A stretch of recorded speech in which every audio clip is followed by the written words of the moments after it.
ডায়াবেটিসের হলে তারা ট্রিটমেন্ট করতেও ভয় পায়। জি। যে ৬ নম্বর দাঁতে একটা বড় কারণ হচ্ছে এই দাঁতটার যত্ন না নেওয়া হচ্ছে না। সেটা হলে ডায়াবেটিসকে আর্লি প্রতিরোধ করা যাবে। ডায়াবেটিস কারো হওয়া না হওয়ার পিছনে এই দাঁতের একটা ভূমিকা আছে। অবশ্যই। যে আক্কেল দাঁত আগে দেখা যেত যে ফেলে দিত, কিন্তু আক্কেল দাঁত কিন্তু স্টেম সেল রিজেনারেট করছে হার্টের জন্য। ডায়াবেটিস রোগীদের জন্য লেজার ট্রিটমেন্টটা আপনি প্রিফার করছেন বেশি। পেশেন্টটা ভয়ই থাকে যে আমার ব্লিডিং হবে, কোথাও কাজ করতেই আতঙ্কে ফিল করে।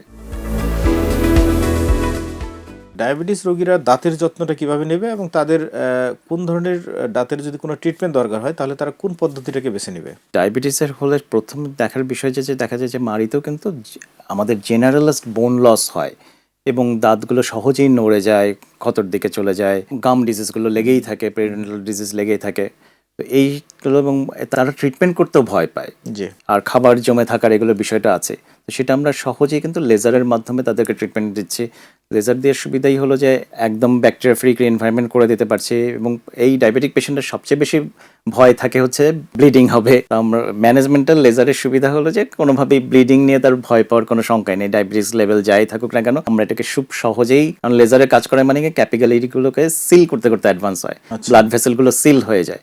তো যে এরিয়াতেই আমরা কাজ করবো না কেন সেখানে অ্যান্টি ইনফ্ল্যামেটরি ব্যাকটেরিসিডাল ইফেক্টও থাকবেই, এবং কোনো জায়গায় যদি ব্লিডিংয়ের কোনো ইস্যু থাকে সেটাকেও আমরা সাথে সাথেই বন্ধ করে দিতে পারি। তো এটা একটাই। এবং ডায়াবেটিস হওয়ার পিছনে কিন্তু আমরা একটা অবজারভেশন আছে, সেটা হলো যে আমাদের দেখা যায় যে ৬ বছর বয়সে ফার্স্ট মোলার টুথ উঠে। তো এই দাগটা যারা কিন্তু ভালোভাবে ধরে রাখতে পারছে, আর এটা পার্মানেন্ট দাগ, এটা ৬ বছর উঠে সারা জীবন মুখের মধ্যে থাকবে। তো এইটা যাদের ক্ষয় বা ক্যারিজ হয়ে দাঁতটা নষ্ট হয়ে যাচ্ছে, অনেকে দেখা যাচ্ছে ভ্রম ভেঙে গেছে, ভিতরে বসে আছে, ব্যথা নেই, সে কোনো ট্রিটমেন্টও করছে না। কিন্তু এইরকম দাঁতকে অবশ্যই ট্রিটমেন্ট করে রাখা উচিত। যাদের গোড়াটার ভেঙে গেছে তাদেরকে হয় ইমপ্ল্যান্টে যেতে হবে, না ব্রিজে করতে হবে, এবং আর্লি স্টেজ হলে যদি ব্যথার দিকে যায় তো রুট ক্যানাল করে রাখতে হবে। আরও আর্লি স্টেজে হলে যে হয়তো ক্যারিজ শুরু হয়েছে, আমরা ফিলিং করে এটাকে বন্ধ করে দিতে পারি। কিন্তু না হলে দাঁতটা যদি আনট্রিটেড থাকে তো সেটা সবসময় কিন্তু নেগেটিভ সিগন্যাল দেয় প্যানক্রিয়াসকে। তো সেই কারণেও কিন্তু আমাদের ইনসুলিনের মানে প্যানক্রিয়াসের যে ইনসুলিন প্রোডাকশন এটা সেটা কমে যেতে পারে। তো সেই কারণেও কিন্তু দেখা যায় যে ওয়ার্ল্ডের রেকর্ড আছে, জার্মানিতেও আমি ছিলাম, যেটা একটা রিসার্চ পেপারই আছে এটার উপর, যে ৬ নম্বর দাঁতে একটা বড় কারণ হচ্ছে ডায়াবেটিস তৈরি হওয়ার জন্য বা ডায়াবেটিক পেশেন্ট এই কারণেই আসলে ওয়ার্ল্ড ওয়াইড বেড়ে যাচ্ছে, যে এই দাঁতটার যত্ন না নেওয়া হচ্ছে না। এখন অনেকেই দেখা যায় যে আমরা ৮ নম্বর দাঁত সম্বন্ধে আমি জানি, এটা অনেক লেখালেখি হচ্ছে যে আক্কেল দাঁত আগে দেখা যেত যে ফেলে দিত, কিন্তু আক্কেল দাঁত কিন্তু স্টেম সেল রিজেনারেট করছে হার্টের জন্য, হার্টকে সুস্থ রাখার জন্য এবং কার্ডিয়াক মাসেলকে গ্রো করার জন্য। তো তেমনই প্যানক্রিয়াসকেও সুস্থ রাখার জন্য ৬ নম্বর দাঁতের মানে আমাদের মুখে অবস্থান করে সুস্থভাবে, এটা খুব জরুরি। তো সেটা হলে ডায়াবেটিসকে আর্লি প্রতিরোধ করা যাবে আমার ধারণা। আচ্ছা, তার মানে আপনি ৬ নম্বর দাঁতের যে গুরুত্বটা বললেন সেটা হচ্ছে যে ডায়াবেটিস কারো হওয়া না হওয়ার পিছনে এই দাঁতের একটা ভূমিকা আছে।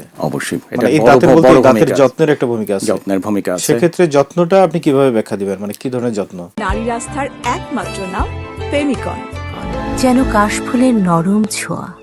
যত্নটা তো এটা প্রথম প্রাথমিক অবস্থায় তো আসলে ৬ বছর বয়সে প্যারেন্টসকেই দেখতে হবে যে মানে আমার বাচ্চার কোনো দাঁতে ক্ষতি হচ্ছে কিনা, কোনো ক্যারিজ হচ্ছে কিনা। তো সেটা আর্লি স্টেজেই মনিটর করাটা দরকার। সেক্ষেত্রে আর্লি ট্রিটমেন্টটা তো দরকার আছে। আর যাদের প্রয়োজন নেই, হেলদি থাকে, তো ঠিকই আছে, কোনো অসুবিধা নেই। ডায়াবেটিস রোগীদের জন্য লেজার ট্রিটমেন্টটা আপনি প্রিফার করছেন বেশি?